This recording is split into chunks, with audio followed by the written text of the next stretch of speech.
Final segment of the show for today. We're talking to Mr. Matthew Walker, Jr., and of course the topic is the Freedom Rides, and Mr. Walker himself was a participant in the Freedom Rides in 1961. And of course, Mr. Walker, you were talking about that your voyage on the bus itself. Let's pick up at that point. Okay, we had left Montgomery, we had passed into Mississippi, and as I said, the bus was doing about 95 miles an hour when it came across the Alabama-Mississippi border. Shortly after we got into Mississippi, the bus stopped and was boarded by a good number of soldiers. I think they may have been National Guardsmen. And so the bus had experienced, the Freedom Ride had experienced, as we all know, quite a bit of violence in Alabama. And we've later learned that the Attorney General had talked to the governors of these states and had discouraged them as far as allowing violence. So I believe that's the reason they had these armed soldiers board the bus. They stood in the aisle all the way to Jackson.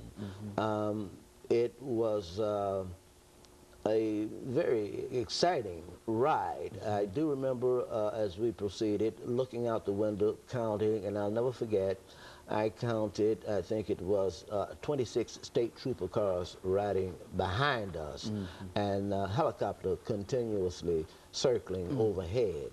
We would pass little towns, and there would be whites standing on the side of the road, jeering, yelling very unpleasant things at us, but we were fortunate to have avoided any violence all the way to Jackson. When we got to Jackson, we walked into the bus station, and as soon as we walked into the bus station, we were escorted to the waiting paddy wagons from the Jackson police. We were immediately arrested and put in jail there in Hinds County Jail, and the Freedom Riders kept on coming. As a matter of fact, the Jackson newspaper had a little box on the front page where every day they would give the number of riders arrested. So this was a continuing thing. We filled up the Hinds County Jail, and after we'd been there maybe a week or two, they shipped us out to Parchman Penitentiary. Parchman was notorious for its unsavory atmosphere, and we knew that when we got to Parchman that things would be more difficult. Our introduction began with, of course, a strip search. You had to take a shower, then you were interrogated.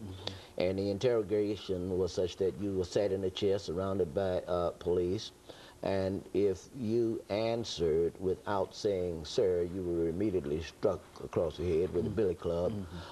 Some of the riders were beaten up pretty badly at this stage, simply because they failed to say yes sir or no sir. We were dealt with rather harshly by the guards while we were in jail, and as a matter of fact, things got to the point where the lawyers complained to the Justice Department, and they finally, I think we may have been there for several weeks. I mean, we're talking 40+ years ago, and my memory's not perfect, over 40 years. But I think we stayed at Parchman for several weeks, and we were finally released, rode back to Nashville on the train. One or two things that I do remember about the Hinds County Jail and the trip into Jackson, which I feel I should mention, is that on the way, once we got into the city of Jackson, of course, with the big police escort and so forth, everybody knew this was a bus full of Freedom Riders. The reaction of the whites was hostility. They would yell things and so forth. And the black people were so happy to see us. You could see them waving, and some of them were actually crying because they were just so moved that somebody would come down there and try to do something about the situation. While we were in jail to protest being arrested, we did go on a hunger strike right there in Hinds County, and the locals would send us just about every day care packages with candy bars, cigarettes, and so forth. And since we were on a hunger strike, we didn't eat anything. We just drank water, but several of us started smoking simply because the cigarettes helped kill the pain of hunger. The conditions in Mississippi were very oppressive at the time. I do remember one radio announcer making mention of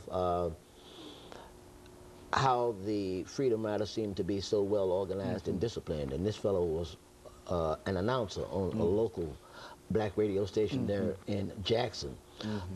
Because of this favorable comment, he was immediately fired from his job from that radio station. There were other prisoners in the jail at Hines County, and I can remember another prisoner who was doing 7 years in jail for stealing a sack of chicken feed.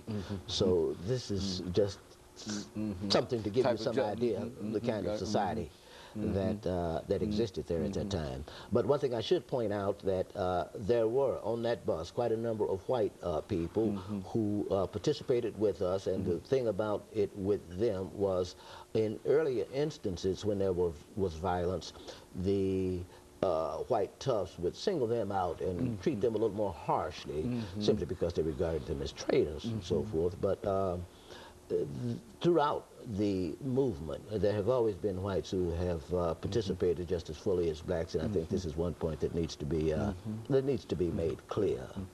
You know, when you think about the legacy, you know, you and others were a part of that movement, and we know that there are so many problems today, and you know, dealing with in the environment and so many other things. We also understand that you're also involved in this environmental racism kind of thing. Let's have you over the last few minutes to say something about that. Well, my involvement in the environmental situation is something that more or less came to me because I live in an area of Nashville called Bordeaux, and Bordeaux happens to have an unusual number of unwanted facilities. One of the terms in the environmental scene often used is LULU, L-U-L-U, which stands for locally unwanted land use.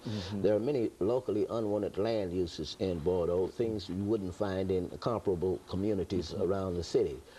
We've got prisons in Bordeaux, we've got a massive oil storage tanks, we've got a massive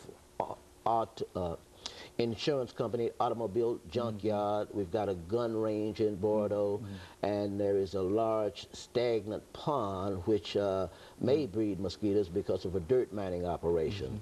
The biggest problem we have right now is that of a landfill. Bordeaux has been a site of dumps for the city trash for the past 30 years. This landfill applied almost 2 years ago now for a new permit which would allow it to operate not until 2008, but until 2018.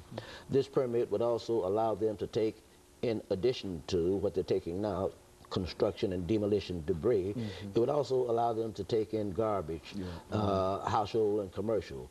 It would also allow them to operate 24 hours a week. We are inundated with trash trucks as it is now. It would also allow them to use more space to deposit and bury garbage, and worst of all, it would allow them to operate an additional 10 years, that is until the year 2018.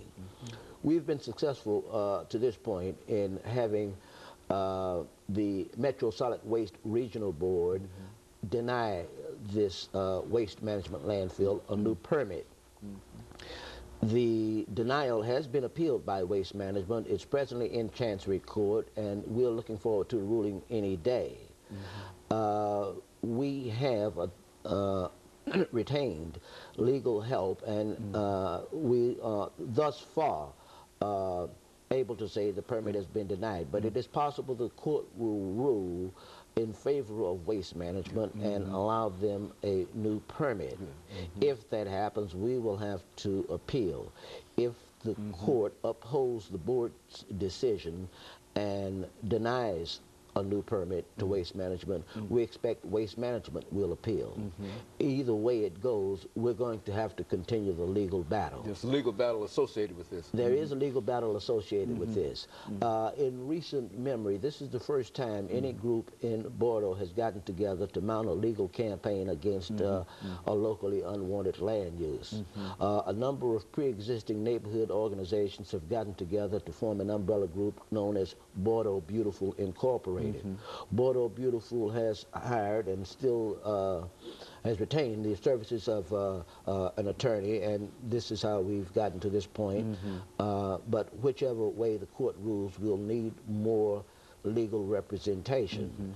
We're asking people to help us continue the fight to see to it that Bordeaux is treated with the same respect as other parts of the city. We need your help. If at all possible, please send donations to Bordeaux Beautiful Legal Defense Fund, 511 Emerald Court, Nashville, Tennessee, 37218, and the telephone number is 615-256-71. And of course, we're near the end of this program. Let me thank you for coming by and giving us some excellent information. Let me encourage our audience to tune in again next week for another informative edition of Comments. Thank you and good morning.